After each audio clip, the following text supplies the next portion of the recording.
Can you tell us something about how did you get involved with hippie movement? Uh,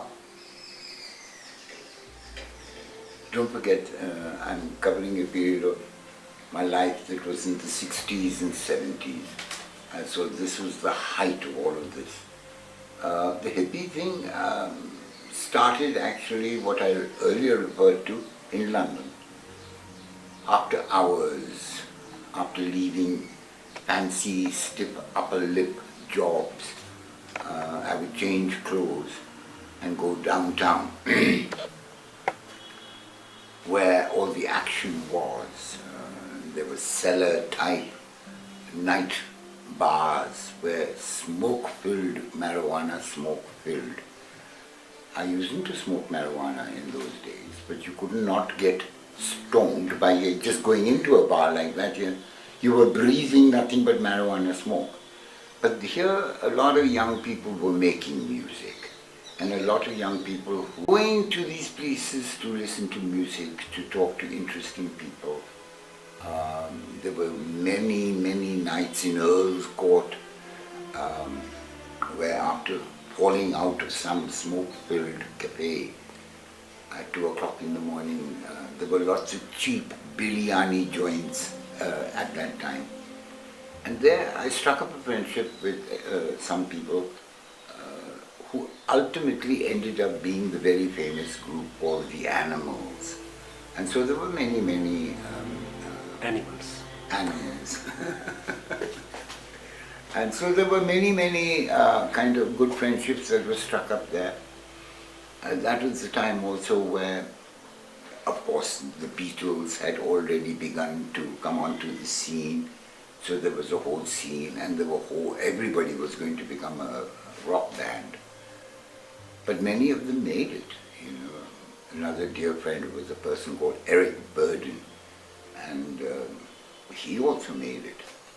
And then of all the people that made it was the Rolling Stones, who I first encountered in this kind of some purple bar or something or the other in Earl's Court. So friendships this way began. And the music was happening everywhere then. And in London, one sort of had these quiet friendships on the side. But, and as I told you earlier, then moving to Canada and sort of being unemployed for a while and on the dole. And the very first night in Canada, a bar I went into, I was waved over by a bunch of interesting looking people around a table, and they were all artists, they were all singers and musicians and poets and whatever it was. So very first night in Toronto, I fell into this group, and it was a really exciting group who stayed as very solid friends for all of the time that I was in Canada. Very first night, so going to concerts with them, and so one was part of all kinds of big mega things. They ended up concerts in Grand Central Park, and not only the hippie kind of concerts of rock and roll, but I remember Mahler's Fifth Symphony was performed with 1,000 instruments in Grand Central Park, New York, which ended up being a film, Slow Death in Venice, I called it. It was called Death in Venice. Mahler was this great composer who, at a rather elderly age, when he was sick and sort of preparing to die, kind of thing. And on some beach somewhere in North Africa, he sees this vision of incredible beauty in the form of a young man. A young boy, actually, who was holidaying also with his mother in Tunisia or somewhere. and stuns Mahler into realizations of his sexual orientation that surprises him and this, that and the other. But long story short, Mahler writes his Fifth Symphony. Quite a dramatic piece of music. But when that piece of music is created and then performed with 1,000 instruments, literally 1,000 instruments in Grand Central Park in New York, that's an experience. So one just got involved with the movement. Don't forget, it was the time of the Vietnam War also, and there was much conscientious objection. Muhammad Ali died recently. He was one of the biggest opponents to the draft. So many young American friends, we were hiding in Canada underneath our beds, literally. So that was the hippie movement, where people unfortunately only thought, the outside world saw it as a drug thing. But of course there was lots of drugs involved in that whole thing. But it was a very creative time. So it became, they called it a subculture. For us it was the culture. It was questioning many things. Don't forget, Nixon gets to be thrown out from the presidency, and a march on Washington with great artists, not just the hippie young artists, the established. Established, Ella Fitzgerald and things like that. And we march on the White House and rattle Nixon and his White House gates. It was the greatest movement, I think, in North America ever. It was the time of Martin Luther King having a dream. You couldn't ignore it. If you were a sensitive human being, you would get sucked into this movement because it was nothing but beauty. There were all of those fringe elements of madness, but there was great thought. This is where the Baba Ram Dases, professors in Harvard University, have gurus like Nim Karoli Baba over here, are talking and writing about be here now and never revealing the names of who the gurus are. But that kind of level, from Harvard professors to snotty nose, pimple face, whatever it is you might want to call it, marijuana, smoking, it was an objection to what was going on.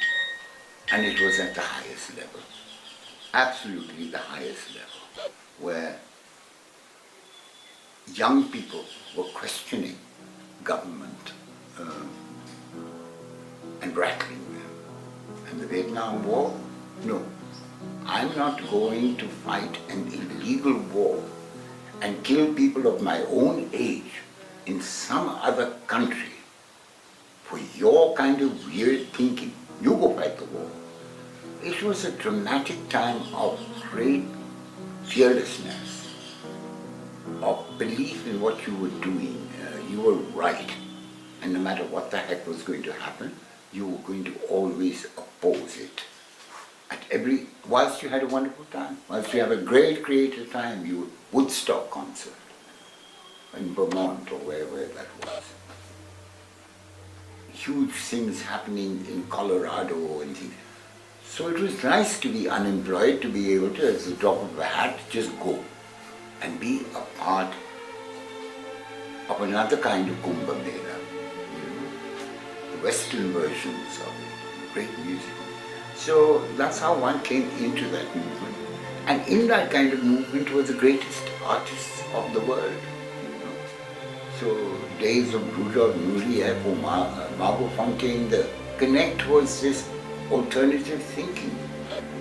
And I think that had a great deal to influence anything and everything I did in Anjali Sen or thought, or the person that I am today also, because this was free. A great friend over there, a black artist, wrote a song called Free Your Mind and Your Ass Will Follow. So all of this LGBT and things like this, the discourse was not, are you gay? Are you a homosexual? Are you a faggot? The response to that kind of thing, what are you talking about? I am who I am, people are who they are. Are you relating? It was a wonderful time of relationships. The knew no boundaries. So Mahler writing his Fifth Symphony and suddenly he discovered, but this is a young man that I have fallen for. And that too whilst I'm dying. And that too at this age. Love is a strange thing. It's everywhere and you cannot define it and you cannot compartmentalize it this way, that way, the other way. And now you've got all of that was the beginning of being open-minded, of being absolutely open heart and purity. There was a purity to life that freaked society out because all of a sudden society did not have its old limitations, points of reference. And I think that when you approach developmental work or any kind of thing, that's exactly who you have to be. It's a very open to possibility. I get very annoyed with young people who, before they commence doing anything, start saying how it won't work. Therefore, I remember very early years in Anjani Sen with young workers, if they were given a task that was tough, one would always say, now this is not going to be easy to do. I'm sending you somewhere to accomplish and do this and come back with this answer. And if you cannot, I don't want to hear you come back here and tell me why it couldn't happen. Just keep walking from there on. Don't bother even to come back. Because this must happen. And you've got to find a way to make it happen. So don't come and tell me why it couldn't happen. So I think hippie days taught me that. The beauty of it, the ability to find the courage of your own convictions. And as I said, when I saw that movement challenge things like even the White, ultimately Richard Nixon had to leave the White House somewhat dishonored in terms of that he was thrown out. He was the first president to be impeached, not because of the hippie movement, but I think also because of it. It was a time of show and tell. It's the truth. You're not going to get away with all of the madness that you get away. That's why it's necessary again, I think. But years later, Jimmy Carter, when he sort of gave an amnesty to all the draft dodgers, come home, you're forgiven. Everybody was up in arms again. Forgiven, forgiven. How can you say forgiven? Forgiven for what? What have I done? I've objected to your illegal, immoral war in another country, from which you had to ultimately put your tail between your legs and leave. It was the first American defeat, Vietnam. And you're talking about forgiving us? No way, sweetheart, you can keep your country because I don't have anything. This is my country, I don't recognize it. Ultimately, Jimmy Carter had to just carte blanche, nothing. Just come home. There are no rules, there are no regulations, or there are no records in which you were a objectioner or a this or a that. Those are the kind of stands that people need to in our day and age now, as we're all struggling with developmental issues that are so corrupt, so inequitable, so off the wall. People just don't have the courage of a conviction. People, for the sake of money, are compromising themselves beyond belief. They've got no points of reference to any character. So I think that is one of the reasons why I say I'm very proud to have been a hippie, because that is where I certainly discovered taking a stance. So that's how I got into the hippie, and I'll be a hippie for the rest of my life. And there are still hippies who flower children who are still flowers in their hair.